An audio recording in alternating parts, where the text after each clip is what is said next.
During World War II, Mobile played a vital role in the war effort, with the Alabama Dry Dock and Shipbuilding Company, or Amigeaux, becoming a major shipbuilding center producing ships. So let's take a look back in time at the history of shipbuilding on the Mobile-Tensaw Delta. I'm your host, Stu Donald. Let's head to the Delta.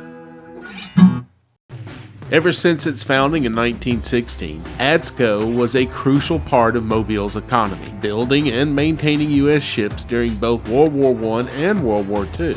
During World War II, Amigeaux was tasked with producing Liberty ships and T2 tankers.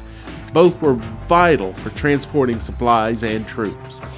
They built 20 Liberty ships and 102 T2 tankers before the end of the war in 1945. At its peak, Amigeaux was the largest employer in southern Alabama with some 30,000 workers. Amigeaux's facilities would also serve as a construction site for both the Bankhead and Wallace tunnels. The shipbuilding industry in Mobile reached its peak during World War II. Mobile experienced a surge in population as people moved to the area to work in the shipyards.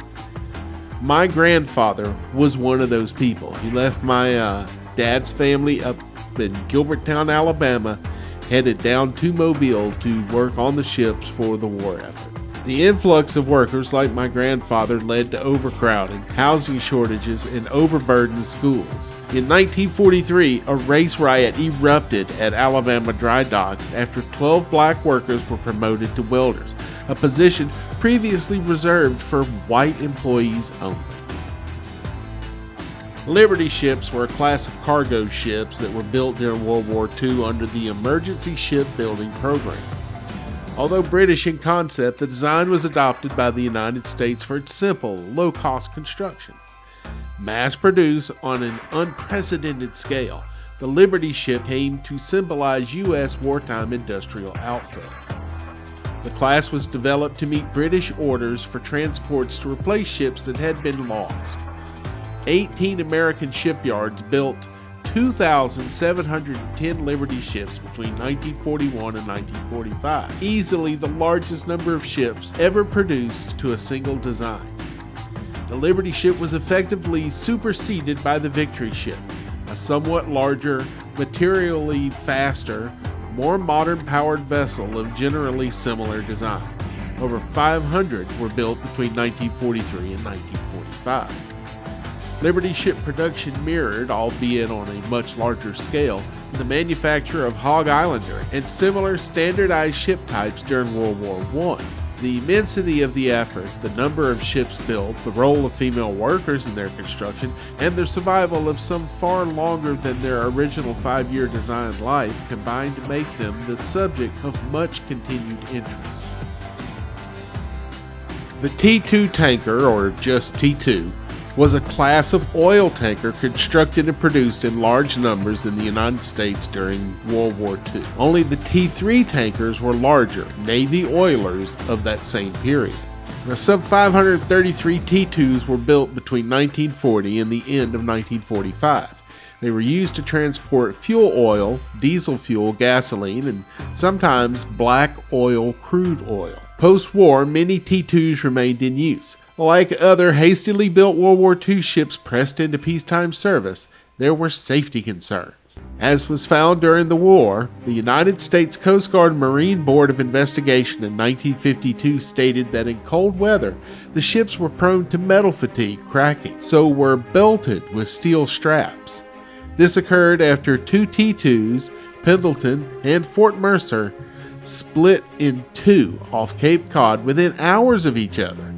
Pendleton's sinking is memorialized in the 2016 film The Finest Hours. Engineering inquiries into the problem suggested the cause was poor welding techniques. It was found in the steel that had been successfully used in riveted ship design was not well suited for the new wartime welding construction.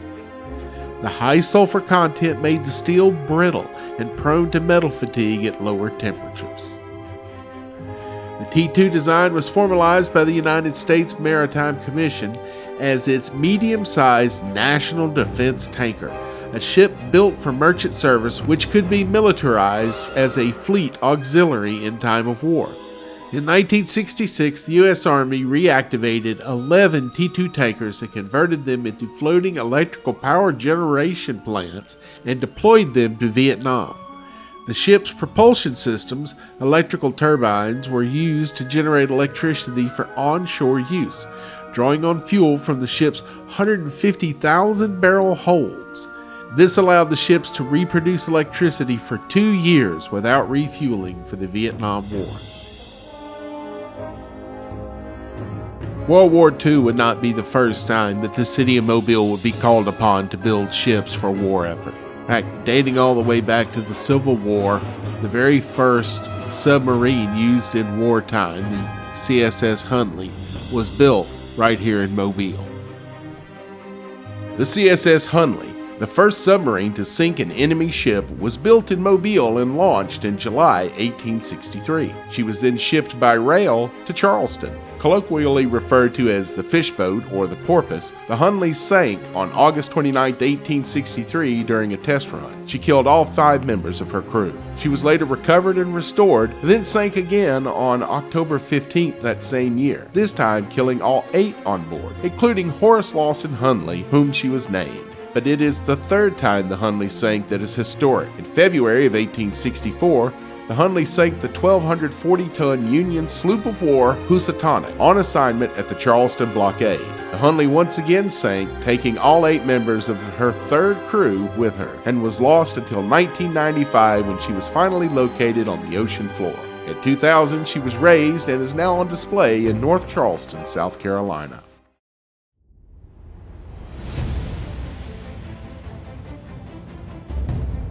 Even today, Mobile is at the forefront of naval shipbuilding. Austal, USA, which was realized in 1999 for the purpose of reaching the ever-increasing commercial and defensive aluminum vessel market in the United States. Austal's shipbuilding facility occupies 164 acres on the eastern shore of the Mobile River and is strategically positioned on the mouth of the Gulf of Mexico, or Gulf of America. Austal USA began operations in 1999 with less than 100 employees, but currently employs around 3,300 people, with plans to add 2,000 more workers to its labor force. Austal's bread and butter is building littoral combat ships. A littoral combat ship, LCS, is either of 2 classes of relatively small surface vessels designed for littoral warfare in nearshore operations by the United States Navy. It was envisioned to be a networked, agile, stealthy surface combat capable of defeating anti-access and anti-symmetric threats in littorals or nearshore combat. Now, I was lucky enough to get to serve aboard the USS Cincinnati for 1 day, cooking for the troops on board, and I found the ship just unbelievably cool. And the young ladies and young men that serve on the boat were just as impressive as you would ever hope.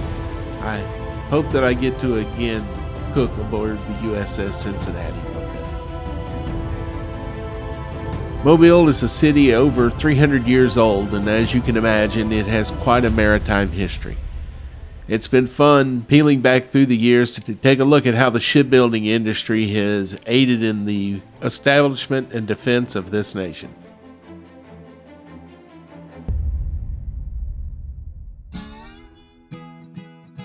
There was this here talking dog, like that happens, and he was asking you to hit the subscribe and like buttons, like everybody don't know to do that already, for crying out.